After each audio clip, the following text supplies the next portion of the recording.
खरगोदा में ले सकते थे, मुरथल को ही क्यों चुना? कुछ ना कुछ देखा होगा वहां। एक बार फिर से ताली बजा दीजिए, जोरदार तालियां और बड़ी सुंदर है सकुंदे भगवान के लिए।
सच्चाई तो ये है कि आज पहली बार मैं अपने घर में बैठ करके इतना आनंदित हुआ।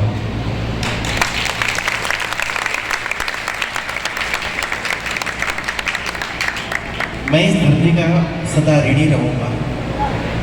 मैं जब तक जीऊंगा, मैं जब तक दुनिया में रहूंगा, मैं इस धरती का ऋणी रहूंगा। क्यों? क्योंकि इस धरती ने मुझे पैदा किया। इस धरती ने मुझे वो दिया है जो शायद मैं अपने जीवन में कभी प्राप्त नहीं कर पाता। मुझे मेरे जीवन में इस धरती ने जिस गुरु के अंदर संपूर्णता है, मेरे और मेरे गुरु के बीच में करीबन 3 गुना उम्र का फर्क है। वो 112 वर्ष की है और मैं उनसे 3 गुना छोटा हूँ। 28 साल हो गए इस गांव को छोड़े हुए। पता नहीं कौन सा चमत्कार इस धरती पर है, ये धरती बलात् खींच लेती है।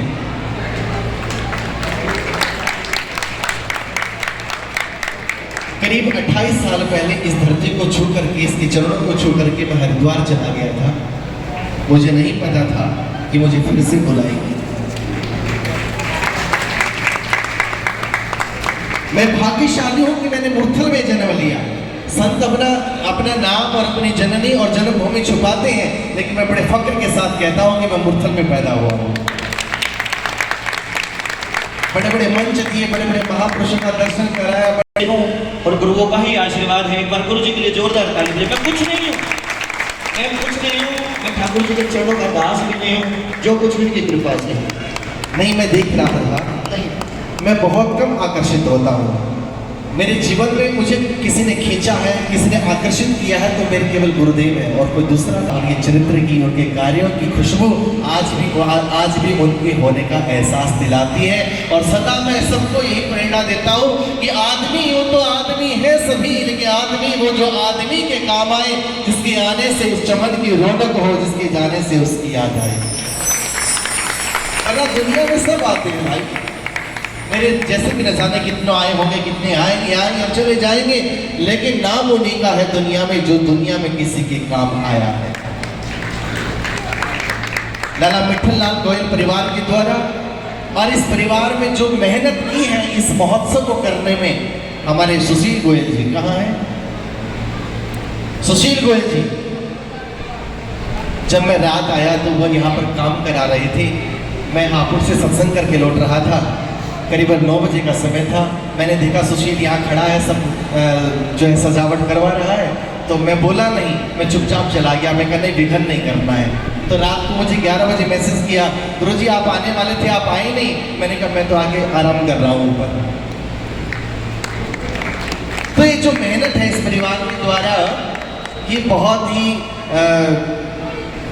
धन्यवाद। तो क्या कहूँ, मैं कहता हूँ कि भगवान की आप पर कृपा हुई है। सभी से प्रार्थना करता हूँ एक बार अपनी अंतर गहरात्मा की गहराइयों से ताली बजा करके इस परिवार के लिए जो है धन्यवाद दें। आज इस परिवार के द्वारा कोई रोहतक से आया है, कोई भिवानी से आया है, कोई चंडीगढ़ से आया है, कोई कलकत्ता बम्बई से आया है। मैं हरिद्वार शेष कहे कि मैं बड़ा तो शंकर के गले में क्यों पड़ा, और शंकर कहे कि मैं बड़ा तो कैलाश में जाके क्यों रहा, और कैलाश कहे कि मैं बड़ा तो रावण के डर से क्यों खलबला, और रावण कहे कि मैं बढ़ा तो बाली के बगल में 6 महीने क्यों दबा, और वो बाली कहे कि मैं बढ़ा तो फिर राम के बाण से क्यों मरा, और वो श्री राम भी कहे कि मैं बढ़ा तो मैं कहता हूं फिर मेरे दिल में क्यों बसा। जगह अपने अभिमान को भगवान के चरणों में डाल दोगे तो तुम्हारा जीवन बन जाएगा। समर्पण होना चाहिए, भगवान की कृपा में कमी नहीं होती है भाई, हमारे समर्पण में कमी होती है। देखिए समर्पण क्या, महाराज हरिश्चंद्र ने तो आज दुनिया में भारतवर्ष का तिलक बन करके जो है हरिश्चंद्र जी का नाम हो रहा है। समर्पण किया मीरा ने तो भगवान ने अपने आप को चीर करके मीरा को अपने अंदर समा दिया है। समर्पण किया है राधा ने, इसलिए प्रेम का नाम जब आता है तो राधा नाम कहा जाता है। समर्पण किया है महाराज, समर्पण किया है बड़े बड़े लोगों ने, बड़े बड़े महापुरुषों ने, तो उनका जीवन बन गया है।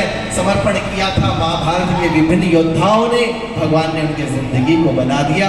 उसमें छोटा सा प्रसंग मुझे याद आता है। समर्पण किया था द्रौपदी ने, तो क्या हुआ था, राजे महाराजाओं की सभा लगी हुई थी, बड़े बड़े वीर महारथी वहां बैठे थे। दुशासन चीर हरण कर रहा था। द्रौपदी ने महाराज धृतराष्ट्र से प्रार्थना की, कृपाचार्य द्रोणाचार्य सबसे प्रार्थना की, लेकिन पितामह भीष्म से प्रार्थना की, लेकिन किसी ने भी रक्षा नहीं की। द्रौपदी का चीरण हो रहा है, इधर दुर्योधन कहता है कि तुम नग्न हो जाओगी, निर्वस्त्र हो जाओगी तो क्या फर्क पड़ता है, तुम्ही ने कहा था कि तू अंधा तेरा बाप अंधा, क्या फर्क पड़ता है। द्रौपदी ने साड़ी को अपने दांतों तले दबाया और कहा कि मैंने उस समय जब कहा था तो मूर्ख तूने और तेरे मामा ने ही सुना था, लेकिन आज ये सारी प्रजा सुनेगी। मैं फिर से उस बात को दोहराती हूँ कि तू अंधा, तेरा बाप अंधा, तेरा मामा अंधा, मेरे 5 पति अंधे, और अंधों की सभा में सभी लोग जो यहाँ बैठे सब अंधे, लेकिन याद रखना अंधों की इस नगरी में मेरा श्री कृष्ण भैया अंधा नहीं है, वो जरूर आएगा, जरूर आएगा। और उठा करके दोनों हाथ कहने लगी, ए मुरारी पुकारी को, अब मेरी हंसी नहीं अब तेरी हंसी है, अब छोड़ दिया इस जीवन का सब भार तुम्हारे हाथों में है, जीत तुम्हारे हाथों में, और हार हमारी समर्पण में कमी है, उसकी कृपा में कमी नहीं है भैया। मैं फिर कहता हूं वो कृष्णा है। कौन है वो? कृष्णा है। उससे बड़ा जादूगर कोई नहीं हो सकता, उससे बड़ा तांत्रिक कोई नहीं हो सकता, इसने महादेव को भी वश में कर लिया है। उससे बड़ा कोई वादक नहीं हो सकता। दुनिया में गीत संगीत बजाने वाले गाने वाले अनेकों होंगे, लेकिन कृष्ण ने बांसुरी बजाई तो केवल गोपी को सुनाई दी, किसी गोप को सुनाई नहीं दी। आकाश में उड़ने वाले पक्षी अपना उड़ना भूल जाते हैं, वनों में चरने वाले मृग चरना भूल जाते हैं, और यहाँ तक कहा गया है श्रीमद् भागवत में कि जब श्री कृष्ण कदम के वृक्ष के नीचे खड़े होकर के मुरली वादन करते थे तो यमुना अपना बहना छोड़ देती थी। नाचने वाले देखे होंगे आपने, दुनिया में लोग नाचते हैं, तारों पर नाचते हैं, एक पैर पर नाचते हैं, लेकिन पानी में नाग के फन के ऊपर नाचने वाला कोई नहीं देखा होगा। दुनिया में गुरु देखे हैं, ज्ञान बांटने वाले देखे होंगे, लेकिन जहां पर रक्त की नदी बहने वाली थी, उस ऐसी भीषण स्थिति में ज्ञान देने की क्षमता कृष्ण के सिवा किसी और के अंदर नहीं है। वो गुरुओं का भी गुरु है, वो जगत गुरु है। दुनिया में मित्र है, आज मित्रता दिवस है, सॉरी, जैसा कि लोग कहते हैं। मैंने मैसेज पढ़े, मुझे तो अपने गुरु के सिवा कोई और मित्र नजर नहीं आता, क्योंकि गुरु से अच्छा मित्र दुनिया में कोई हो भी नहीं सकता। आज मित्र दिवस है, जब मित्र की बात आती है तो कृष्णा ने मित्र बनाया द्रौपदी को। और देखिए, मित्र वही होता है जो तुम्हारे चरणों की धूल को उठा करके अपने माथे पर लगा ले। कृष्णा ने द्रौपदी के चरणों की पादुका अपने पीतांबर में बांधी और अपने बगल में लेकर के पितामह भीष्म की कुटिया पर चले गए। ये प्रसंग हमें प्रेरणा देते हैं कि तुम एक बार अपना समर्पण तो कर दो, फिर देखो उसकी कृपा होती है नहीं होती है। हमारे समर्पण में कमी है, हम लेना चाहते हैं, हम देना नहीं चाहते। यहाँ श्याम बाबा का दरबार है, ये बाबा हमें यही संदेश देते हैं, मैंने अपने जीवन को दिया है, अपना शीश काट के भगवान के चरणों में झुकाया है, तो आज सारे शीश भगवान के चरणों में झुक रहे हैं। आज सारे शीश भगवान के चरणों में झुक रहे हैं। तो मैं ज़्यादा नहीं कहूँगा, मुझे 2-3 जगह जाना है। मैं फिर कहूँगा ये धरती, ये मुरथल अपने आप में बहुत बड़ा गौरव है और इस गौरव पर मुझे बहुत बड़ा अभिमान है कि मैं इस धरती पर पैदा हुआ। मैं जब तक जीऊँगा, मैं जहाँ जाऊँगा, मैं जहाँ रहूँगा, चाहे देश में रहूँ या विदेश में रहूँ, मैं मुरथल को कभी नहीं भूल सकता और मुरथल वालों के प्यार को भी नहीं भूल सकता। जब आप गा रहे थे मैं इतना भावुक हो रहा था, मेरी अंतरात्मा जो है मेरे आंसुओं से भीग रही थी। इतना आनंद आ रहा था कि सुनता जाऊँ, सुनता जाऊँ, सुनता। उस गुड़िया ने भी बहुत अच्छा गाया, जो बिटिया आई थी।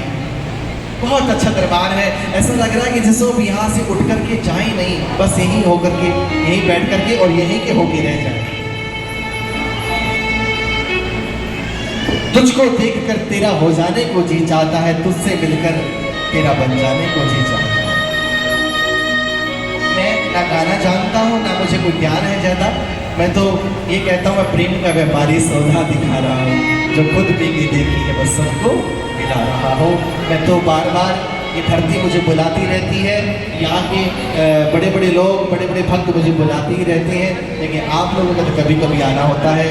आप अपने सुंदर वाणी के द्वारा, अमृत वाणी के द्वारा जो कृतार्थ कर रहे हैं, मैं अपना माँ गंगा की ओर से और अपने गुरु की ओर से आप सभी प्रेमी भक्तों का और जितने मेरे ये संगीतकार बंधु हैं, भाई लोग हैं, बहुत अच्छा बजा रहे हैं, बहुत मीठा, बहुत ही सुंदर। बल्कि बैठते ही मन जो है ध्यानस्थ हो जाता है। मन ऐसा होता है कि बस अब बोलना नहीं है, केवल सुनना है। आप मुझे देख रहे होंगे कि मैं बोर हूँ, मैं बोर नहीं हो रहा था, मैं अपने आनंद में डूबा हुआ था। और सच में वो जो आनंद आज मुझे अपने घर बैठ के मिला है, मुझे कभी किसी और सभा में बैठ के नहीं मिला, कभी नहीं मिला। नहीं कहूँगा क्यों? क्योंकि मैं तो कोई भी कुछ भी नहीं हूँ जो महादेव को भी अपने वश में कर ले। कौन? वो छलिया, वो छलिया है बड़ा छलिया, वो हंस कर लूट लेता है। वो छलिया है बड़ा छलिया, वो हंस कर लूट लेता है। वो छलिया है बड़ा छलिया, वो हंस कर लूट लेता है। वो छलिया है बड़ा छलिया, वो हंस कर लूट लेता है।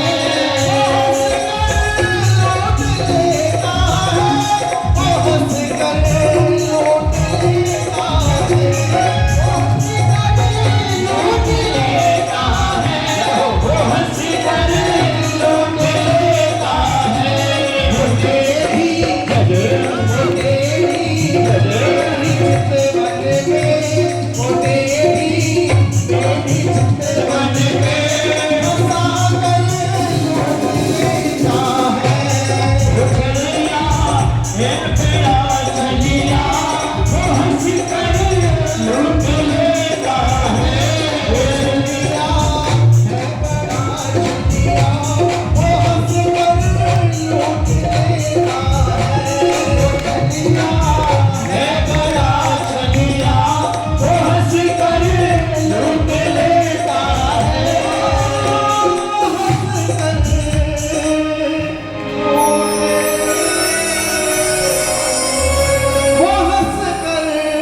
लूट लेता है। और एक बात अपने भगवान के लिए, अपने गुरुदेव के लिए सभी मेरे पीछे बोलेंगे, सभी बोलेंगे, सभी कहेंगे बड़ी मुश्किल से पाया है, बड़ी मुश्किल से पाया है। तुम्हें अब खो नहीं सकते, तुम्हें अब खो नहीं सकते। वो बड़ी मुश्किल से पाया है, बड़ी मुश्किल से पाया है। तुम्हें अब खो नहीं सकते, तुम्हें अब खो नहीं सकते। तुम्हारे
अच्छा, और मुरथल वाले बाहर से कौन कौन आए?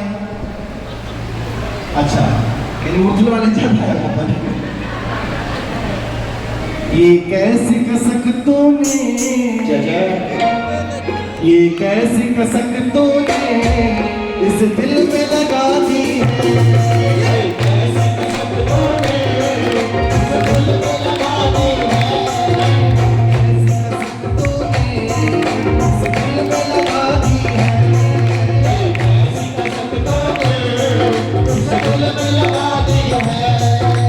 कैसी कसक तूने इस दिल में लगा दी है।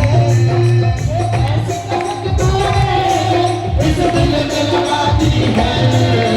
कैसी कसक तूने इस दिल में लगा दी है।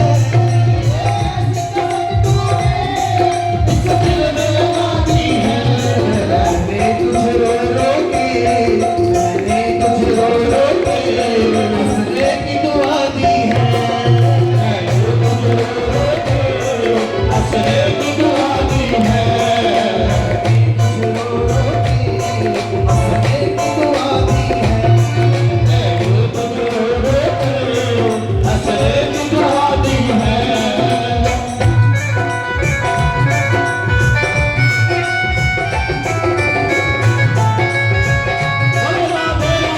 सरकार की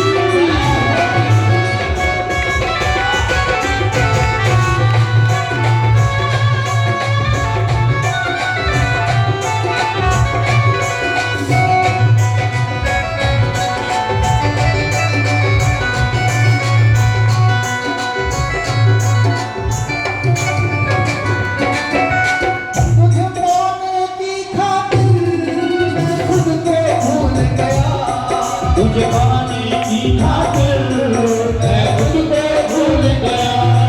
तुझे पाने की खातिर मैं खुद को भूल गया।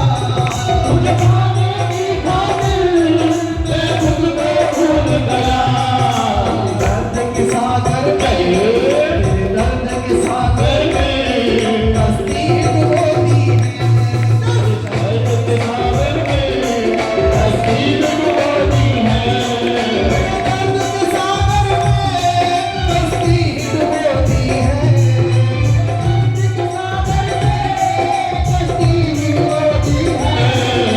कैसी कसक तूने इस दिल में लगा दी है। कैसी कसक तूने इस दिल में लगा दी है। ये कैसी कसक तूने इस दिल में लगा दी है। कैसी कसक तूने मेरे दिल में लगा दी है। कैसी कसक तूने इस दिल में लगा दी है। तूने मेरे दिल में लगा दी है। कैसी कसक तूने इस दिल में लगा दी है।